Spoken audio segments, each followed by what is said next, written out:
Oh, okay. Going with I know. I hate the awkward moment of like, well, let's just drink our tea and see if we're on YouTube. You people can't see this, but we get Zoom sends us a little loading. No, wait, we're live. We're live. Well, there we are. Oh, there we are. Okay. Okay. Oh, hold on. Let me kill the sound. That's going to be a huge problem. Hey guys, how are you doing? Welcome to Tangent Show. What are we on? 16. 16. Oh my gosh, we managed to keep this thing going for 16 weeks. That's crazy. Yeah. Well, actually, last week we just drank wine and answered questions. And then we've had a few breaks here and there, but yeah. Yeah. So, hey guys, let's give everyone sort of a moment to join us and join the live show. So wow, it's been a busy week. Super busy week. Well, oh my god. I don't even know what's happened this week. We saw Alanis Morissette. Oh yeah, we saw Alanis Morissette. That was pretty awesome. It was really cool. She was she's what, like several months pregnant? Oh my, very pregnant. Yeah. But she still sounded great. You know, it was one of those things. It was kind of like she sounds amazing. Yes. Her voice is just incredible. I think like her singing is actually way better. Improved. Than it ever was. Mm-hmm. So she was really, really good. Venue's kind of weird. Oh my gosh. Well, it's one of those things that's kind of like a nice venue because it's outdoors and it's near the sea, and I don't know, you drink like they have a bar, and so it's kind of a nice night out. But the sound was terrible. Oh my gosh. And everyone was just chatting and. Yeah, it was basically a hangout fest, and then when like one of her hit songs show up, everyone sings along. Everyone suddenly stands up and just sings along. So like, okay. But yeah, it was pretty fun. It was a good night. Yeah, I hope you guys are all doing all right. Where are we? We are in a Oh yeah, where are there's we a today? fishy behind us. Hey, yeah, we're floating the fishy above a koi pond. Well, okay, so I don't know how many people are with us yet. But we have a koi pond. I was debating on which background to go with today. I've got a Japanese theme because for reasons that will be disclosed later in the show. Okay. We're not going to Japan. That would be fun. That would be cool. You eat a lot of ramen. I love ramen. Oh my gosh, there's a ramen shop by our house. It's like the best. He loves ramen. But anyways, yeah. So we could be in a koi pond. We can be in front of Mount Fuji. Okay. Which is kind of pretty. Or there's cherry blossom. I like the cherry blossom. Well, I really like the cherry blossom. I think it's really pretty, but I think maybe it's a little bit busy. It is a bit busy. So yeah. I don't know. I think we'll stay in the pond. The pond. Okay, that's cool. The pond's kind of peaceful. If anyone prefers the cherry blossom, then maybe we'll switch it later on. Or probably not. We'll probably get distracted, talk about other stuff, and forget all about it. I know. Yay! So I hope you're all doing really well. Yeah. So we've had a crazy, exciting week today. In our KDP group, we hit 10,000 people! Oh my gosh! Yes, 10,000 people. So that was pretty exciting. A quick hi, Hanako, Mekdi, Tiny Bird, and Laurie. Mekdi, we just use Zoom. That's it does all the background stuff for us. Laurie says, Isaac, we are way too old to be eating ramen. They do have low sodium option. Well, you eat like the fancy ramen. You go to like that fancy ramen shop with Autumn. Yeah. So it's kind of funny because I can't eat it because I can't eat gluten, and it's like authentic, so it's all kind of I don't know. So the great thing is our oldest daughter loves ramen, so we get to have a regular once a week. We try a ramen lunch with Autumn. So this shop, it's called Ultra Minya. And it started in Japan. You just gonna talk about ramen. I love this place. It's freaking awesome. Right. They have like an 1 to 3 hour long wait, and they have an iPad in front that you have to sign in, and then they give you a text when it's time to go. And it's so 2019. Okay. Oh wait, no, sorry, I got distracted. I wasn't being rude. I was trying to find my screen. Oh, so there we go. There's the 10,000 people. Yeah. So, and this thread's out of control. Everyone's just commenting, which is awesome. Up. So, just a quick heads up. If you are in our KDP group, we are running a huge contest to celebrate hitting 10,000 members today. We are giving away, in the group, one of our everything bundles, which is worth $450. Actually, it's worth way more than that because it includes Curate, Cultivate, Create, T-shirt Revolutionaries, Magic Formulas, coloring books, bundles, selling in sexual wellness, our various Q3, Q4 classes. The Halloween KDP. Is Halloween KDP in there? Whoa, that's another good class. Well, it is now. Whoever wins it, they're going to get that one too. Yeah. So we're giving away our everything bundle, which we usually sell on special occasions for about $450. We are giving away tangent templates if you don't already have it. And we are giving away an extra tangent template, so you can give it to one of your friends and get them hooked. Yeah, I always love when we do the two, because that way they can join in. Oh, they have a friend. Yeah. I think that's really important when you're starting off a new project or a new venture, that you have someone else to share it with. Yeah, and I think the more people who are hooked on creating books, the better, because it's kind of addictive when you start creating books. It's pretty fun. So yeah, that's all going on. Oh, and we're also there's a $50 Amazon gift card in there as well. Ooh. So yeah. Oh my gosh, I'm getting bitten like crazy. So apparently the new thing is you can get little thingies to suck mosquito bites. Oh, okay. Yeah, I really need one of those. I'm just being bitten to death. Yeah, we're in sunny California, and we've been having barbecues every other night. I swear, every day, every week we come on and we just complain about wildlife. Yeah, I know. Oh, good. Tim says he's here. Awesome. Hello, welcome, Tim, and welcome 398.2 as well. Yay. Cool. Okay, so we have lots of things to talk about today. Oh yeah, I also wanted to just tell you, Isaac, that in our 10,000 member group, Rashid Rekman says he found your twin brother, Rajpal Yadav. Let's see if I can do this right. Yeah, can you do the pose? Let me get my hair kind of floofy. We're doing it for you, Rashid. It's not as floofy as it was when I was younger. Well, yeah, because you just spent half an hour in the bathroom straightening it. Yeah, that's true. That's pretty good. Wow, it's a likeness. All right. That's yes, there you go. Yeah, good looking guy. I haven't got a picture of the guy from The Flash. That's who you usually get. You love that one. Laurie says she's having a bear problem. Oh, a bear problem. Oh my god, that's crazy. I think I would rather have a rattlesnake problem than a bear. I want to know, but bears are cuddly. I saw this movie called The Grizzly Man. I learned very quickly at the end that they're not cuddly. There's not cuddly. Oh, okay. All right. I was brought up on Winnie the Pooh. I'm British. Yeah, Mom. Yeah. So I'm like, oh, should we just put out some honey and just see what happens and sit down for a nice philosophical chat? Right. Cool. Okay. I know. It's so funny. Midnight started at college this over the summer. She's high school, but she's doing classes at college because she's kind of like half homeschooled. Yeah. And we're like, Midnight, what are you doing now? You're doing some college classes, and she's just like, existentialism. We're like, okay, wow. That was pretty funny. All right, yeah, I worry about existentialism every day. Yeah. Oh, Laurie says the ending of The Grizzly Man was so not surprising. Yeah, he gets eaten, doesn't he? I can't watch terrible things. It's too traumatic for me. Cool. Okay, so yeah, we've got a lot of things to talk about today. So let's get started. And I wanted to talk about battle royales. Now, let me just share. Oh my gosh, I've got too many tabs open.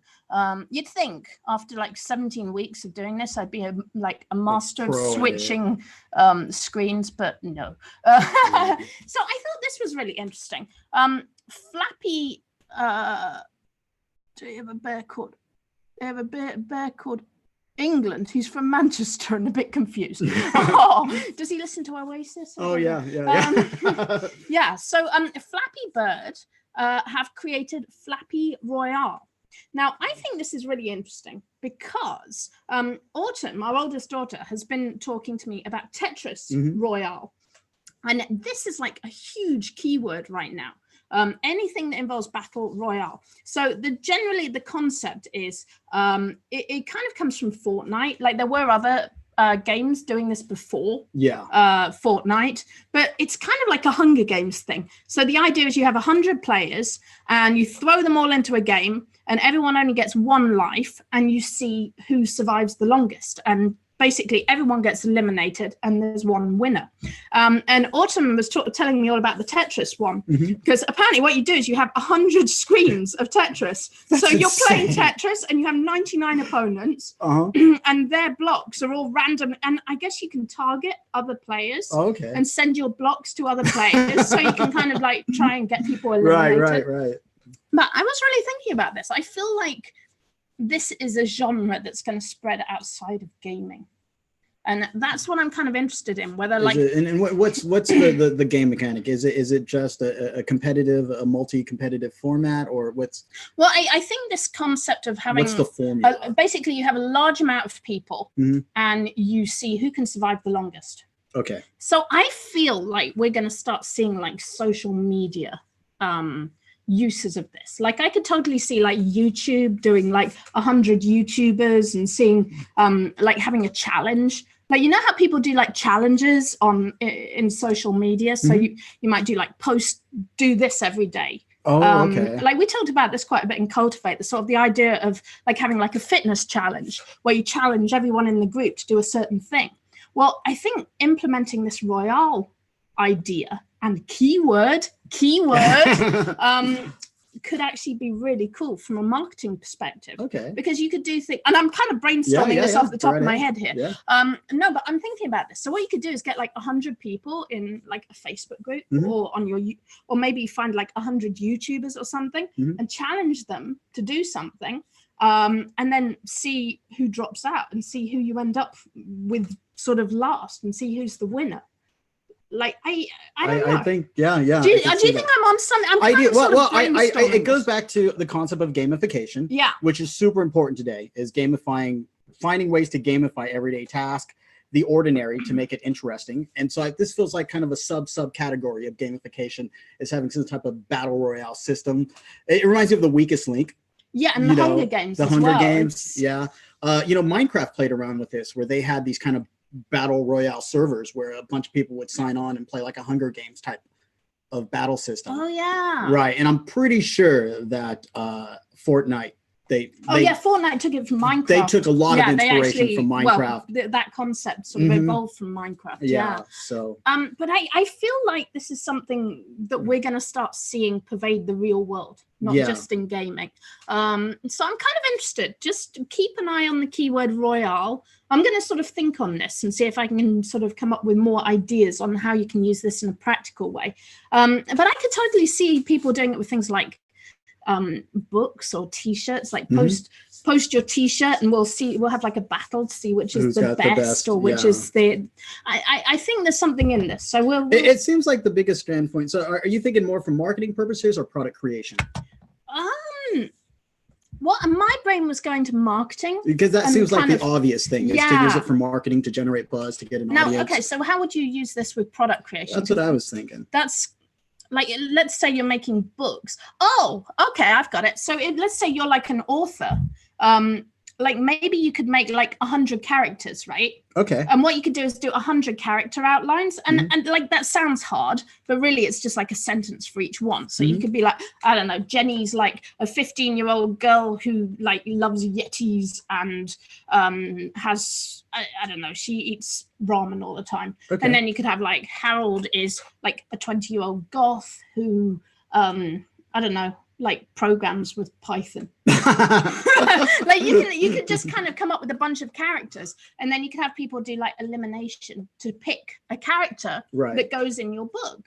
Oh, so like an author could do this. They could send out 100 characters to their mailing list, get people to vote on which character and kind of eliminate one until they end up with a character that is included in the book. And then and this is the cool thing, if you get your audience kind of involved in your product or in your book or in your story, then they start wanting to buy stuff from you. They start wanting to buy it just to see the character and go, my favorite character will be in there.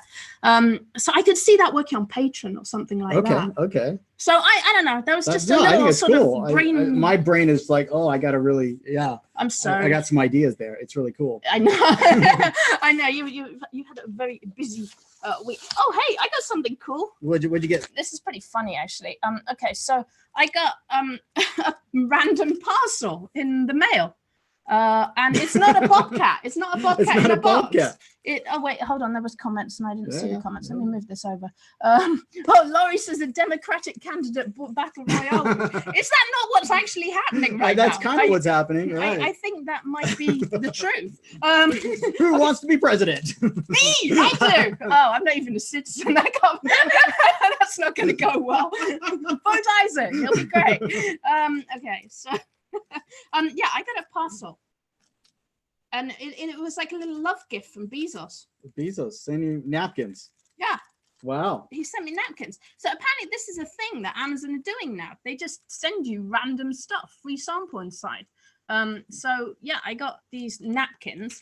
And if you want to get napkins from the Bezos, I actually have a link for you, which is wait, what do we love? Oh wait, that's later. Oh gosh, I don't know what I'm doing. I've lost it. Yeah. Oh, hold on. Let me find it. Sure, and then no, because there's like a link. Hold on. Sure. Tell a joke or something, and don't tell the one about the nuns and the cobblestones. Right. That was pretty offensive. Okay. Oh wait, hold on. Here we go. Let me share this. Okay, right, we got it. Oh wait, no, I'm still in the wrong place.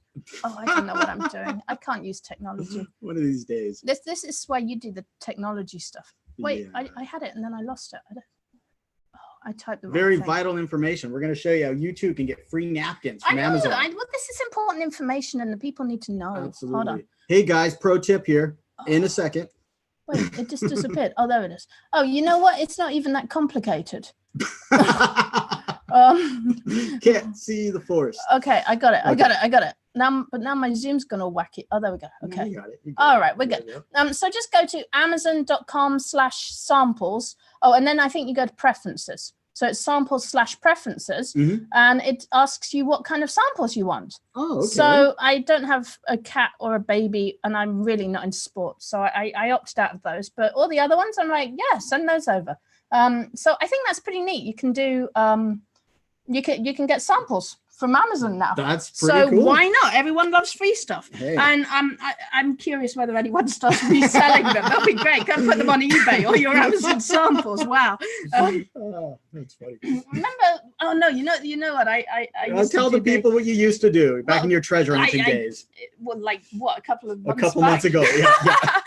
So you know the eBay, every quarter eBay give you like free shipping stuff, and you get like $25 of shipping. So I got the tape, and you can resell the tape on Amazon. How funny is that? The eBay shipping tape resells on Amazon for more than it actually sells for on eBay. So you can get it free with your shipping credit, and then resell it on Amazon. It's genius. If you, I don't know. But don't do that. I think you're supposed to leave nice reviews and be positive and just help Amazon out, because you need all the help and money. Okay. So moving on. Oh, let me see. What else we're going to talk about today? Okay, so we've got a few things. Shall we bring the Sid in? We were going to do Nerd Corner. Yes. So we have kind of a special Nerd Corner. Hi, Sid. Yo, Sid.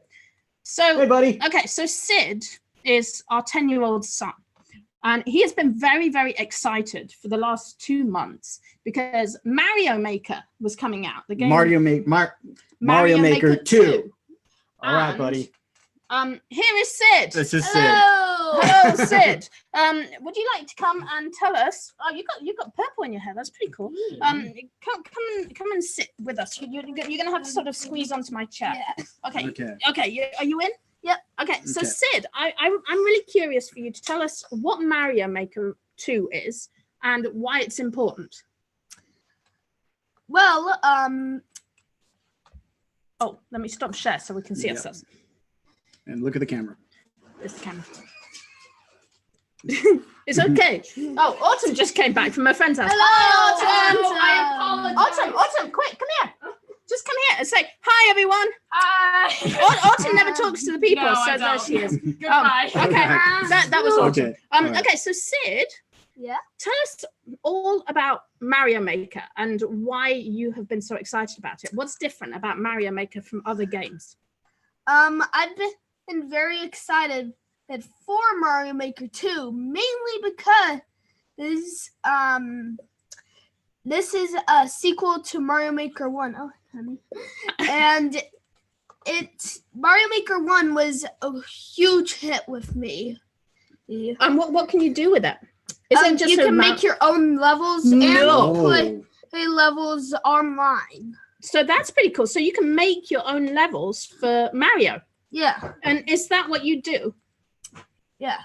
Oh, there's someone at the door. Gosh, it's like Piccadilly Circus today. We've got the dogs coming in and Autumn's coming in and everyone's just here. So that's great. So anyway, what I thought would be really cool to talk about is that one of the things that Sid is really into is creating video game levels. And there's like a market for this, isn't there, Sid? Like you've been putting your levels online and you actually, so I woke up one morning and I got a notification from YouTube that said Sid has uploaded a video to YouTube. Yeah. So what was that about, Sid? Well, I had made a level like last year and and there have been a ton of bugs. And this was on Geometry Dash, which is another game where you can make levels. So I had been fixing the level. I calling it 569, and it had been a very good level. It was made from, it looked like a 1.0 level. 1.0 was the first phase. So wait, so what are you doing? You're making levels and fixing levels, and you put them on Geometry Dash's marketplace, and you make videos to tell people about them and how to play them. Yeah. That's pretty cool, Sid. Okay, thank you for showing us. Can you just show us the Switch? Hold it up so we can see what you're doing. There it is. So it's on the Nintendo Switch. He's creating. Oh my God, it's glitchy. That's pretty cool, Sid. All right, thank you for showing that to us, Sid. Goodbye. Wow. Have the people come and gone? I think we're settled in. We're settled in. Gosh, why is it? It's quiet all day. And then as soon as you do a live show, suddenly everyone starts walking in like, hey, guys, whoa, can we come and visit? So that's nice. It's like the party house. It is. Or the party fish pond, I guess. I know. Yeah, so I think this is a really interesting concept. There's a reason I brought Sid in. Which is that I'm really noticing that game assets, game levels, game characters are becoming a real, and this is something we touched on a little bit in Curate. I think we talked a little bit about creating game assets like graphics for games. So even if you're not a programmer or a gamer yourself, there are people who are creating assets for games, could be sound effects. And one of the things Sid really does a lot with is finding music libraries and making levels and putting music into levels for the games he plays. And I think this is actually a really interesting opportunity to do things like creating music, creating art, creating characters, creating text even for video games, for independent video games. Yes. And the thing with video games is they have huge audiences on YouTube, on Twitch. There's several other gaming platforms coming up as well. Amazon, Facebook are all kind of jostling around to try and have streaming. Are we sharing? Hold on, let me see. Oh, no, we're good. So it's kind of interesting to see what people are doing with streaming video games, how people are building audiences using video games. And I think it might be an interesting sort of arena to look at. So it is. And games themselves are becoming a platform for communication, which allows you to build an audience, to get people's attention.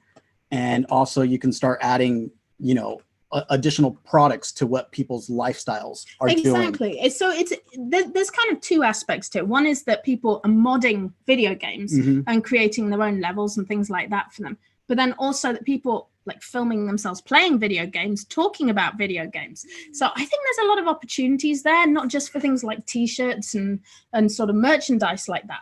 But I really think for independent games, I think creating assets like music and artwork and text is growing. I think it's a growing industry. It really is. I mean, it's kind of weird. I don't know. I have like a really weird analogy with this. Oh, that's so like in the 80s, in a lot of poor neighborhoods, for example, Compton, you had a new genre of music that was coming up, which is rap music. I've heard of it. Real rap music, right? The movie of Compton, right? Well, and these guys said, it's going to take over the world. Well, it got so popular that it became mainstream to the point where it's almost integrated with their culture. And it's changed our culture in so many ways. And I feel in some ways, a lot of these independent game developers are attracting the attention from large corporations because they're realizing this is what the culture is doing. This is what people are into. and they start just taking ideas from that. Well, I think what's really interesting is that Nintendo have turned this into a mainstream, and what they've done is they've kind of gamified it so you can play through levels as well. But really the core concept of it is that you can create your own Mario games and your own Mario levels and share them with your friends, which I think is like really fascinating. So Laurie says, what are the main forums that you can sell video game stuff on? That's a really good question, and I know I linked them in Curate. Good question. Good, that's a really good question. On that one. I'm thinking because I know this. But on Twitch is definitely probably one of the key places to draw awareness to them. Honestly, Gumroad actually. Gumroad has a lot of video game assets. You can see what's on there. I wouldn't really be concerned about the forum, but more of creating an audience. Where whatever platform you chose, it could be Twitch, it could be YouTube, it could be Instagram. There's so many different platforms you can go to generate an audience. And the point is to capture people's attention, to maintain their attention. And then from there, you can start whatever business you want to offer to them. Yeah, the other thing I was going to say is that actually a lot of the independent games have their own forums. Like I think what Sid does, he's really into the game Geometry Dash. So I think he puts a lot of his stuff, there's like a specific forum for Geometry Dash that he posts his levels on there. Yeah, and what's crazy is that Sid is discovering music through video games. Yes. So his favorite songs right now are games that he found in a video game, which is very different. I mean, we grew up watching MTV, so all the music we liked was because we saw a music video. It's very different. So the artists he's really into are people like Pandarize and Alan Walker. And here's the really cool thing. If you Google Pandarize or Alan Walker, in fact, Laurie, this will probably answer your question. I think a lot of people are putting music on SoundCloud. But they like it sort of filters onto the gaming platforms as well. But Pandarize and Alan Walker are both like huge in the gaming sort of levels, gaming communities. So that's kind of a cool thing to go look up, and that will probably get you pointed in the right direction. I'm kind of giving you a rabbit hole just because I'm not going and like Googling right now. Okay, Tim says that he's sorry it's 1:30 in England and he's going to crash. Okay. Yeah, no, the replay will stay up on YouTube. Thank you for joining us, Tim. We appreciate it. So, okay, what else have we got to talk about? Oh yeah, I was going to do a quick you know, we usually do a niche hunting. Oh, hey, I wanted to show something. I had something else. Hold on, talk about something for a moment. Well, we can go over Nerd Corner real quick. Oh yeah, jump to Nerd Corner while I just find something. Nerd Corner. Today it was kind of important news in the Apple community. The famous Johnny Ive is leaving Apple, so that's kind of a big news. He was responsible for designing the first iPod and then the iPhone, and eventually became in charge of all of Apple's design projects all across the board. And so I know a few years ago when Apple, they had their iOS on their phone, they released iOS 7, which is a huge design change from their previous versions. And he was responsible for that. So he's gone. So that's kind of an end of an era for Apple. Have you got any insight on that? Yeah, I feel that Apple, the past few years, they've been focused more on design than function. Before it was form and function, and I felt that in a lot of ways they focused on design and they lost function. So I thought their usability on a lot of their platforms, both iOS and the Mac, has been going down. So I think hopefully him leaving will bring someone else in who can kind of put them back to where they were during the Steve Jobs era. So okay, so I just want to share this with you, Laurie. Creative Market, there you go. Game Assets is one of the marketplaces where people are selling things, and it's kind of interesting looking at it because honestly, it looks a lot like a lot of the graphics that people are doing for their books. Like the kind of places we go and like Design Bundles and Creative Fabrica and things like that. It's kind of like those sites. So here's one with Game Assets. I love this. Like they have the little cars and things you can buy. But yeah, just Google like Game Assets Marketplace, really awesome and you will find a lot of stuff out there. Like this is just one site, but there's a lot more out there as well. Yes. Okay. So, oh yeah, I wanted to show something funny. Hold on. Let me see if I have the image. Is that the right one? Yes. Oh, so last week, before, well, not last week, because we did the Q&A last week, but the week before, my special thing I was talking about was playing cards. Oh, yeah. And I said, find public domain cards and you can turn them into interesting things. If you find some really old, they've got to be really old, like pre-1920, or later than that without proper copyright. But basically, make sure they're in the public domain. I said, if you find public domain playing cards, you can use them for all kinds of different things. You can like put them into your books as images, as either like sort of decorative things or on the covers. Like you could collage playing cards on the covers. Oh, yeah. And we showed some really interesting playing cards. We showed, remember there was the one with the boobies? There was like the vintage burlesque one with the boobies, and there were, I think it was called Hotcakes. it was kind of fun. And we showed a lot of different types of playing cards. Guess what I saw in Starbucks this week? Funny. I went into Starbucks and they're selling playing cards, and the Queen's holding a little Starbucks I see cup. that. Like, isn't that awesome? So, yeah, I just wanted to brag about my like. No, okay. The crazy thing is that this could have easily been a public domain image, and they just added a tiny little graphical element to personalize it. Yes. And that's all it takes. It's just a tiny little graphic edit to make it yours. And there are some, and again, this is where Laurie's going to go, which sites, Catherine? And I'm going to go, oh, I've forgotten off the top of my head. But there are some. I'll be more prepared next time. You know what? Don't even stop. Don't even stop. What did you bring to the table today, Isaac? You brought nothing. You brought nothing to the table. I sat down and I was like, okay, what have you got to talk about? Oh my God. I don't know. I was like chilling and just like nothing. It's been one of those weeks. I love you.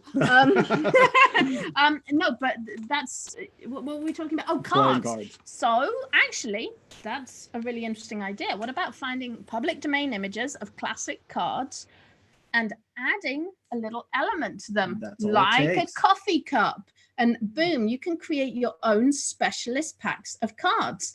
Now, pick any trending, I mean, like you can do cannabis cards, you could do Bitcoin cards, you can do unicorn cards.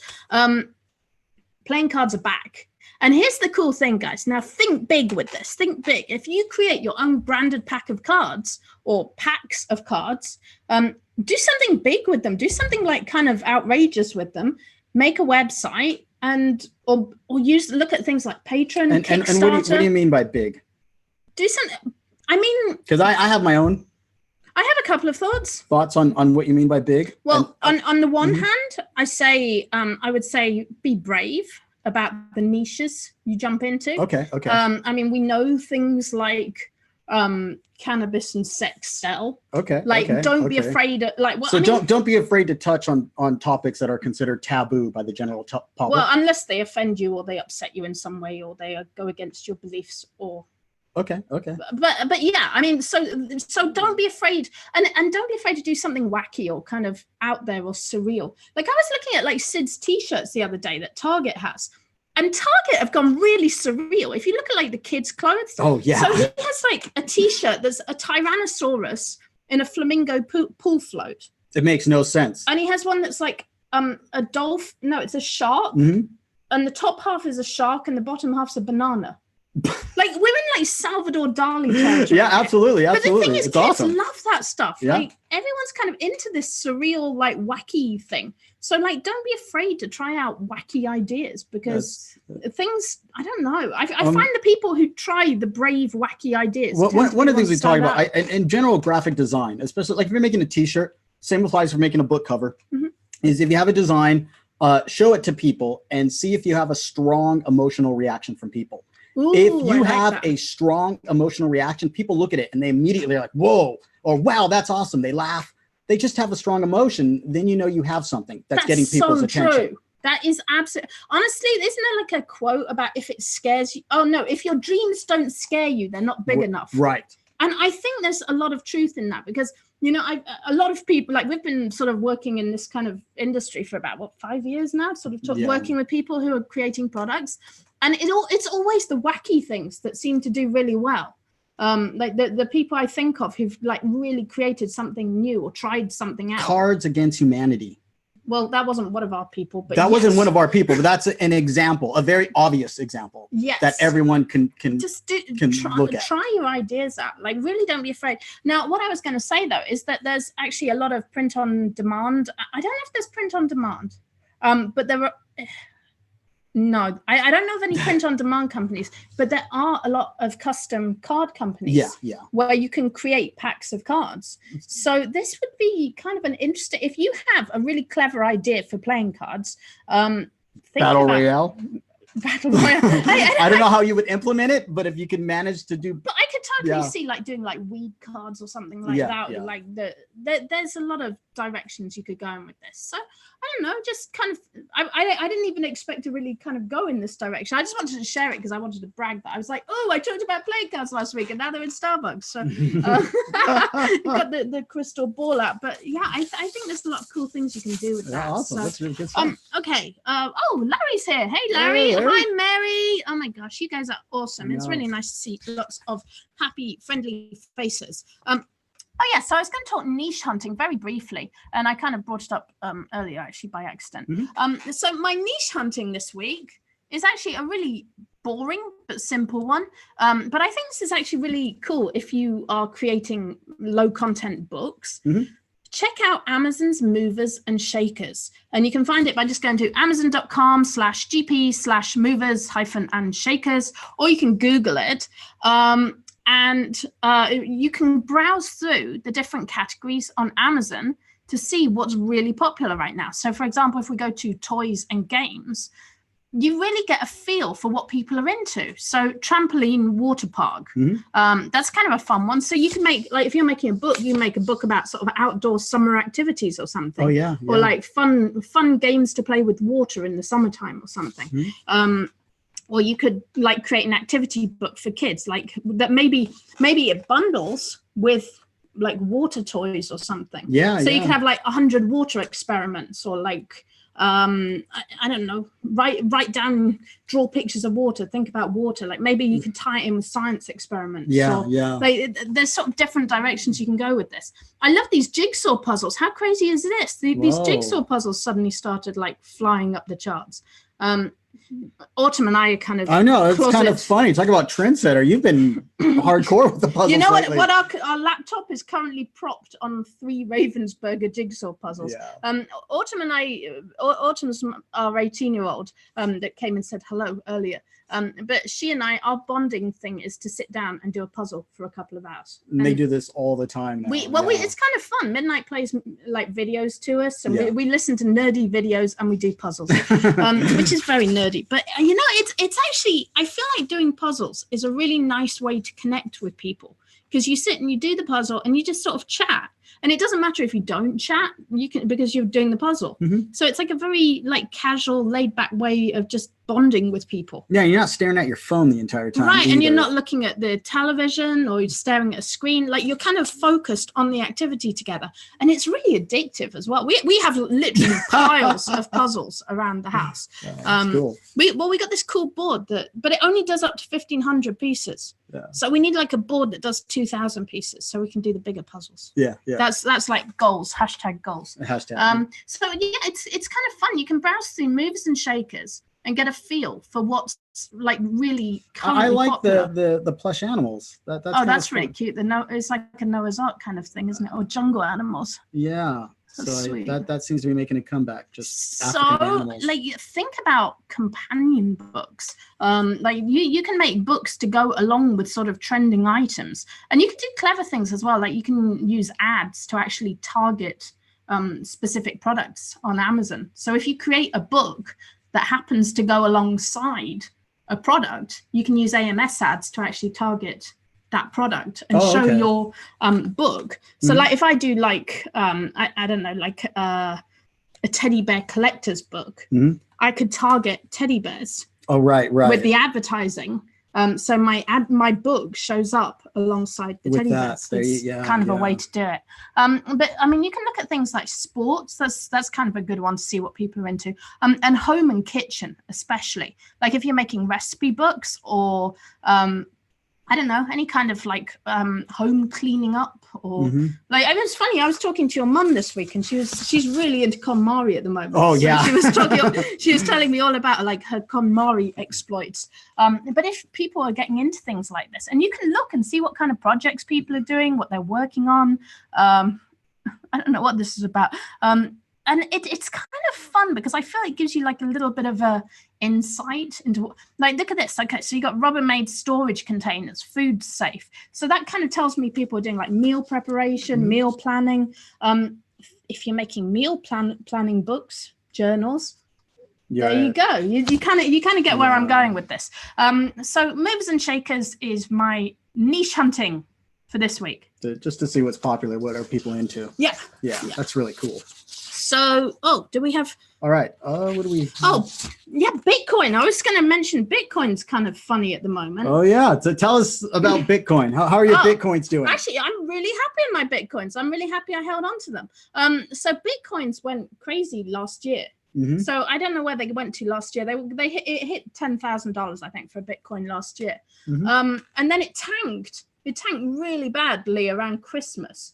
And suddenly it's like, if you had like $100 portfolio, it was worth like $20. Ooh. If you had like a $500 portfolio, it was like $100. It like they really, really tanked. I think Bitcoin went down to something like $3,000 or something. Okay. It just spiked again. It just had this crazy, crazy spike this week, and it went up to $12,000 for a Bitcoin. And why do you think is that? Or what's the general consensus? Okay, well, I think it's to do with Facebook, because Facebook have announced their cryptocurrency, and which is called Libra. And I think that has had a knock-on effect on cryptocurrency in general. So it's just it basically gave it legitimacy again. So people are like, great, yay, cryptocurrency. Okay, I guess it's real again. I think people lost faith in Bitcoin. Oh, yeah. Is what happened. And they were just like, oh, Bitcoin's worthless. This was never a thing. And then suddenly it went flying back up. So this is a good week if you have Bitcoin. The only thing is, it's kind of funny because I saw someone in this industry, or who has been a member of this industry, and he said, I'm convinced that Bitcoin's going to hit $100,000, which would be awesome because it means your portfolio would be worth 10 times as much by the end of this year. However, I looked at where I got the information from, and it was from a Reddit thread from a time traveler. Okay then. So anyway, it'll be interesting to see if it goes any further than that. I shall be watching avidly. I'm interested on Facebook to see how this plays out. I believe our government's going to be having a meeting on if they should do anything about it. Because it's borderline. They're worried, aren't they? Creating their own currency, without taxes or anything. Well, the main thing for Facebook is I think they want international currency. Oh yeah, it's a huge win for them. Yeah. It was interesting. Someone mentioned on they were. This is kind of interesting if you sell products online. We've had people in Canada saying that the exchange rate right now is horrible for buying products from the US. And people have been asking to buy through Gumroad actually instead of PayPal, which I think is really interesting. Because they said you get a much better exchange rate buying through Gumroad. So that's something interesting to be aware of if you're selling digital products. Absolutely. International sales are becoming more and more important. Like it's a small world we live in. So I don't know. I think if Bitcoin goes down again, maybe I'll invest in some more and see if it goes back up. I'm kind of interested. Well, I think the thing with Bitcoin that I think is interesting is that it's finite in a way. Like they will reach a point where it becomes like pretty much impossible to mine more Bitcoin, if I understand correctly. Which means that as long as Bitcoin stays valid and stays credible, it can keep going up. It can keep. The weird thing for me is all these other Bitcoin, these blockchain currencies that keep showing up. There's so much variations of them that there's Ethereum and then and remember CryptoKitties? CryptoKitties and there's like it's just where do you go? Yeah, but it's a good one to sort of stay on top of and just sort of be aware of what's going on with that. Okay. I think the last thing I really had to talk about. We're going to. Oh, there was one other thing. Hold on. Okay. I wanted to talk about Google Transit. I thought this was kind of interesting. If I can just find the right page, there we go. Oh, wait, that's not the right page, but that's pretty funny. Okay, there we go. Let me share back to Chrome. Okay, there we go. So Google have a new service called Google Transit. And this is really interesting. What they are doing is analyzing buses and trains and looking at how crowded they are, how likely they are to be on time, and just giving travelers information so they can say, do I want to get on the next train or do I want to wait for a less crowded one? Oh. Which I'm really curious to see how this sort of plays out. I think it's interesting to see what companies are doing with predictions and with monitoring just day-to-day life. Yeah. Because I feel this is becoming like a kind, I see a trend here. Because, like, for example, we were at Snooze the other day getting breakfast. So there's like a pancake restaurant called Snooze, and they have Yelp. And when you sign in, you can pre-sign in before you get there. So you can say, I'm coming, please hold a table for us. Yes. But it gives you all this information, like how many people are in line in front of you. And I think this real-time data is awesome. Yes. And I feel like we are becoming hungrier and hungrier to just know everything that's going on around us, what the temperature is, what the weather is, how crowded things are, how long it will take us to get to work.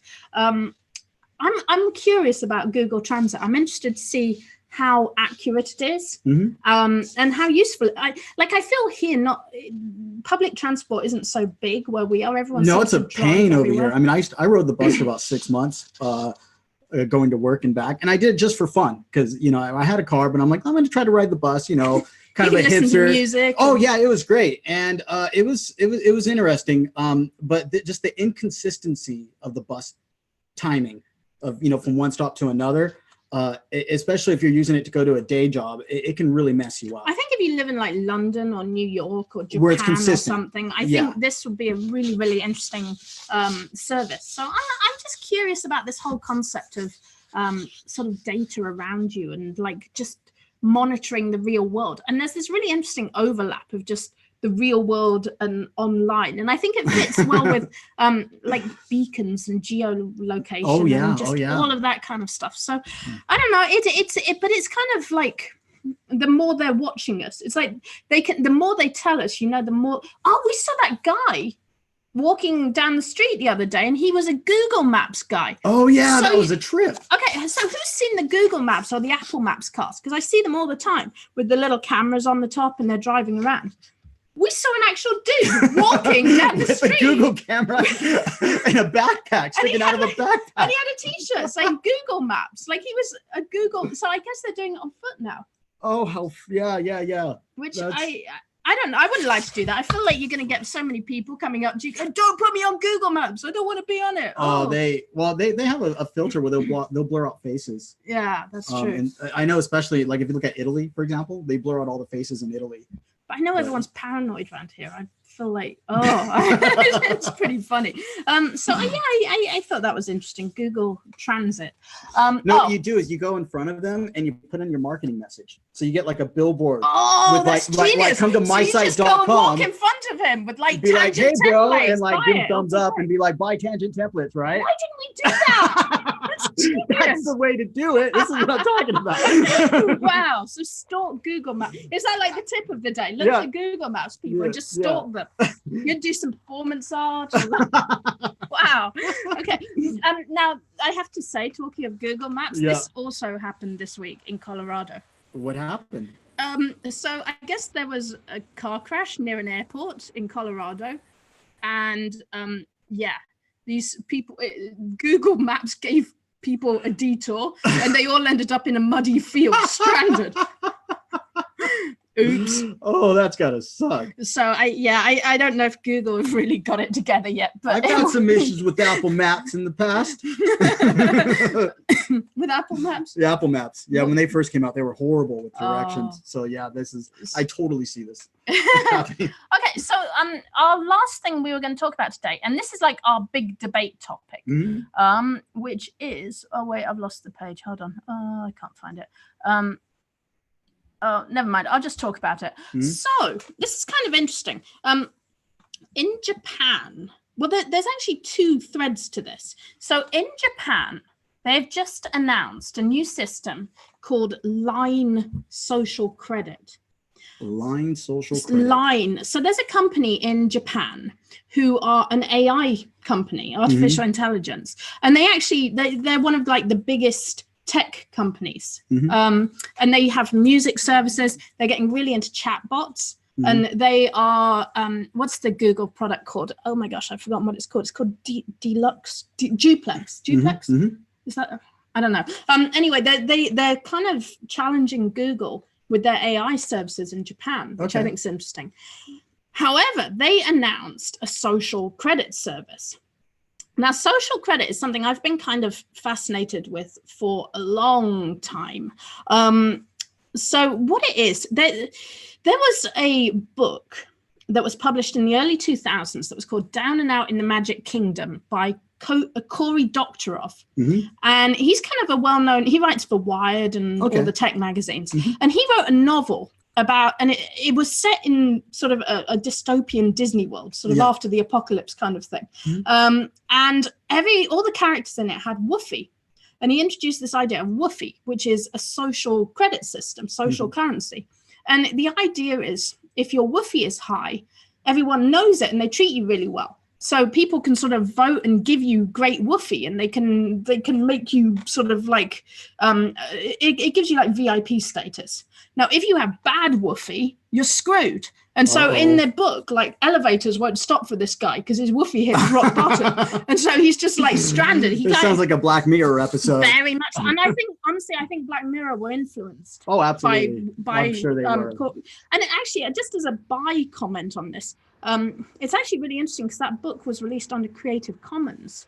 So he does ask for attribution, I believe, but you can alter the book and share it and create your own like versions of his book. That's interesting. So people have been translating it into different languages and things like that. So that's actually, so he wrote this book sort of in the early 2000s. And since then, social credit has been showing up in a lot of different ways. So there's the website Klout, which has kind of died out. It died. I was interested in Klout for a while. So Klout was kind of cool because the idea was it looked at your YouTube channel or your Facebook or your MySpace or whatever it is. And it pretty much looks at your online presence. Yeah, and it looks at how connected you are. So it looks at how many people were commenting and basically then it looks at the clout of your friends to sort of determine your worth in society. And I think what was interesting about it was it kind of tried to give, what's the word I'm looking for? Like numbers to influencers. It kind of tried to almost assess or evaluate influencers using numbers, and it didn't really do a good job of it. And I don't think companies really got on board enough, because I think the idea was that companies would start giving like freebies to influencers, and I think it kind of predicted the rise of influencers, or kind of hopped onto that. Now China are doing some crazy scary stuff with social credit. So China are working to implement a social credit system by 2020. And their concept is just disturbing. I actually quoted a bit from Wikipedia on what they said about the Chinese social credit. They said people who have bad social credit in China may experience flight bans, exclusions from private schools, slow internet connections, exclusion from high prestige work, exclusion from certain hotels, and registration on a public blacklist. Oh my God. So it's a really, really like disturbing concept that depending on how you behave and how trustworthy you are, you experience certain rewards or punishments accordingly from the government. See, now it's one of these things that I think, like, the weird thing is we kind of have social credit. Like Yelp is social credit, right? Like, and there's some very big controversies with that. I mean, Yelp has been accused and I believe sued for extortion, like straight up extortion. Because of they hold the keys to this social credit system. So it's like there's a lot of really like crazy things going on with social credit, and I think there's value to it though, because I mean we like to see reviews, we like to see feedback. If people, like, whether you're on a dating site, whether you're on Uber, I mean like Uber has like a feedback system. Amazon has a feedback system. Review YouTube systems, has thumbs up, thumbs down. Right. So it's like we kind of need social credit, but the question is, how far are you really wanting to go with that?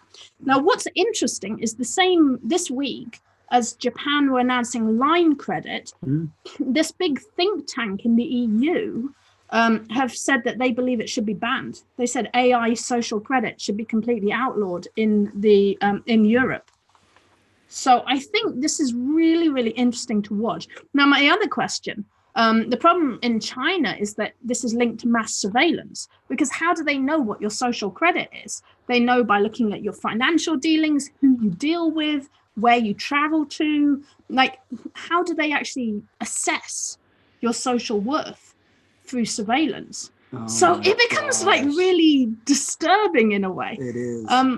You know, I played a game a long time back, a multiplayer game that was basically based off the Woofy system from the Down and Out in the Magic Kingdom. And this was kind of before Klout and this. And it was really interesting to see what happened on that game. It was kind of run as a social experiment.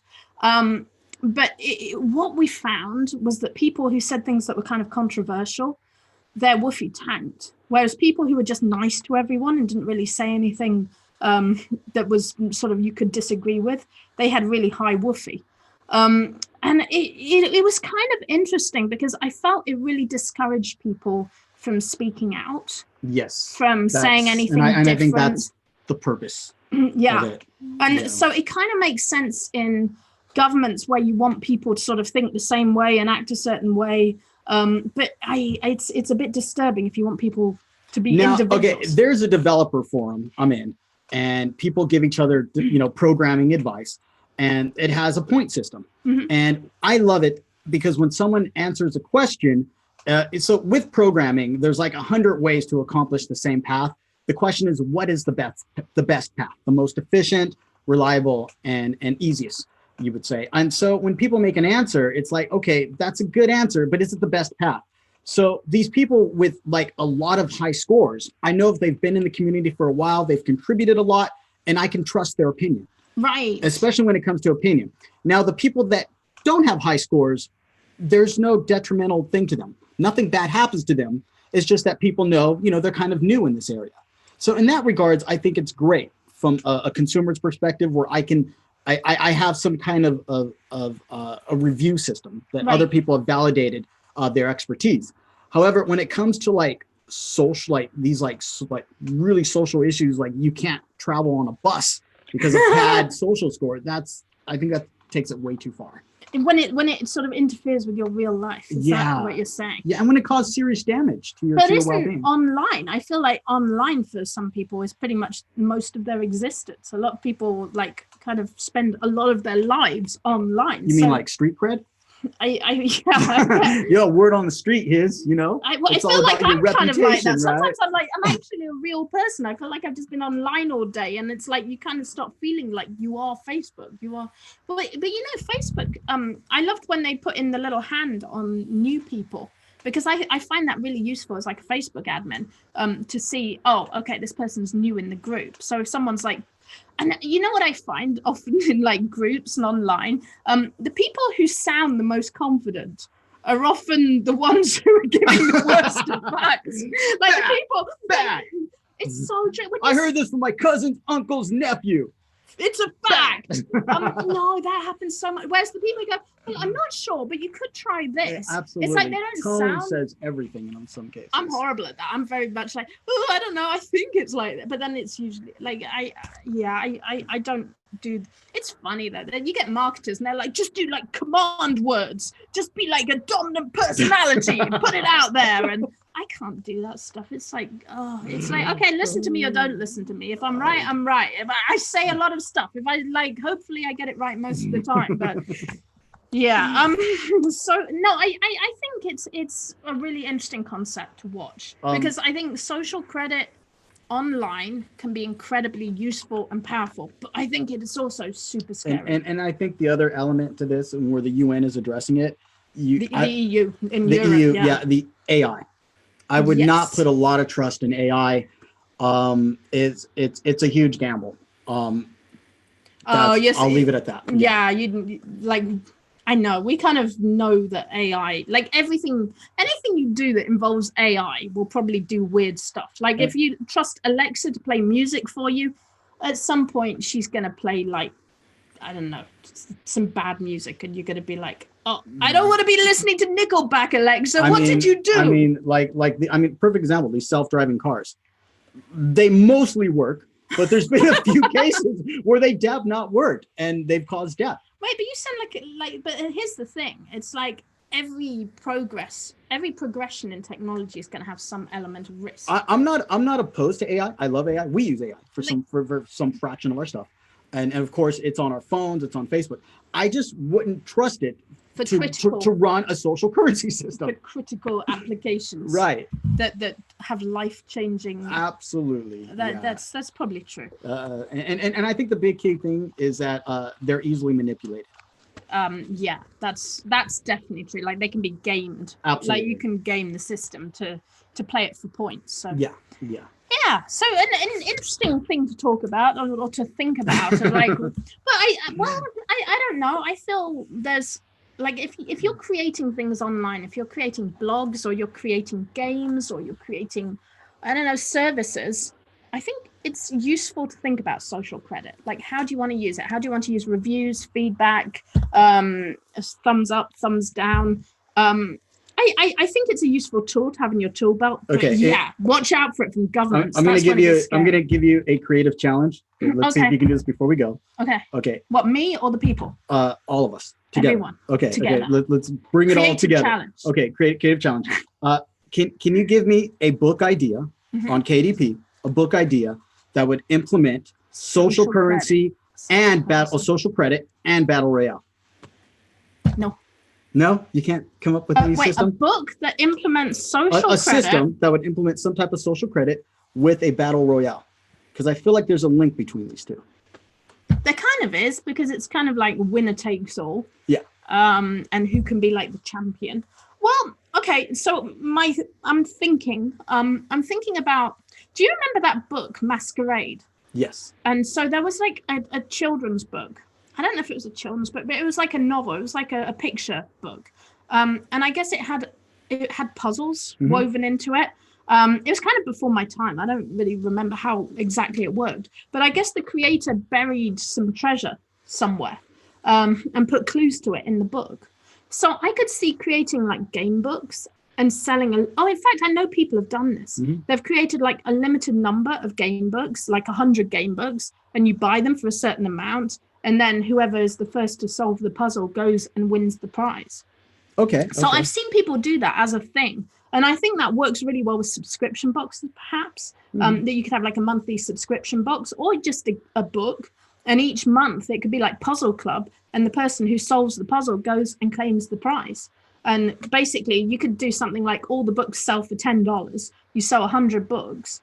And then the prize is like $100. Okay. And then you pocket the rest. Okay. So I guess you could do something like that. Okay. I have one idea. Okay. What if you had a BFF book and you write down all your best friends, all your friends through history, and you have a list of all their attributes, and you have a point system. And by putting this together, you can decide who's your best friend, who's your top 10 out of 100 to 200 people. I'm crossing Isaac off the list because he was mean to me and didn't come up with anything for the show. But things, okay, it's like why do I like this person? What have I done with this person? And you get and give you kind of an introspective look on your interactions with people. I love that. In your life. That's awesome. So again, kind of a battle royale and also kind of a social. You know, one of my favorite books, oh my gosh, I've forgotten the name of it. I think it was called 257, I think it was called. Okay. You know, I talked about this in one of our early courses. And it was a really cool book. It was a novel ostensibly, but it had 257 paragraphs, and it was set in a train just before it crashed. And what it did was it went through each of the passengers in the train, and each paragraph was about one of the passengers on the train. So it kind of took each different person, and then it kind of at the end of the book it said what happened to them all in the crash. So you kind of invested. Pretty cool. Yeah. Oh, and the other one, you remember we went to that Titanic exhibit that we got thrown out of? Explain to the people why we got thrown out. Well, we didn't really do anything bad. We just had we had a Sid, and I think Sid was about 3 at the time, and he was a little wild. And they were trying to do he was a little touchy, and they were doing this exhibit, and it was really boring. It was like the worst exhibit. They had this Titanic exhibit, and they at the beginning of it was kind of fun. When you go into the exhibit, they give you a little card that tells you which passenger you were on the Titanic, and then you can go somewhere in the exhibit and it gives you a bio of that passenger, and they're actual people who are on the Titanic.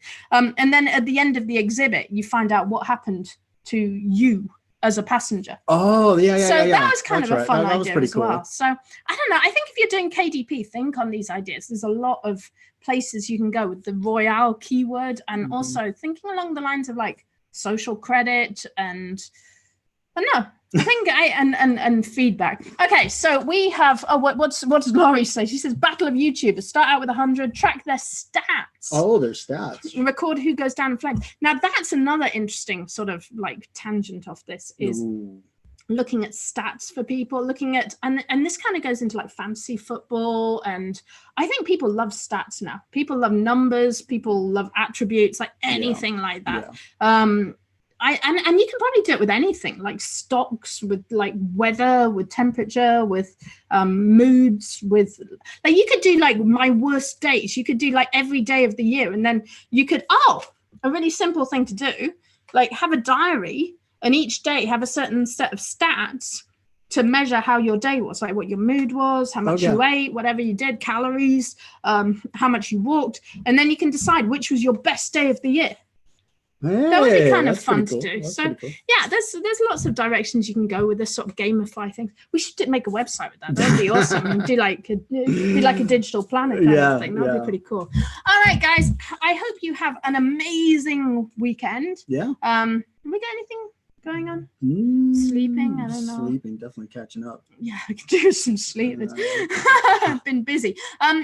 Congratulations to everyone in the KDP group. Thank you for helping us hit 10,000 members. That's pretty exciting. Do come and join the contest that we've got going on there. $500 worth of prizes. Awesome. Otherwise, have a great weekend. We've really enjoyed talking to you. We love you guys. We will see you next week with the Tangent Show. All right, have a good one, guys. Bye.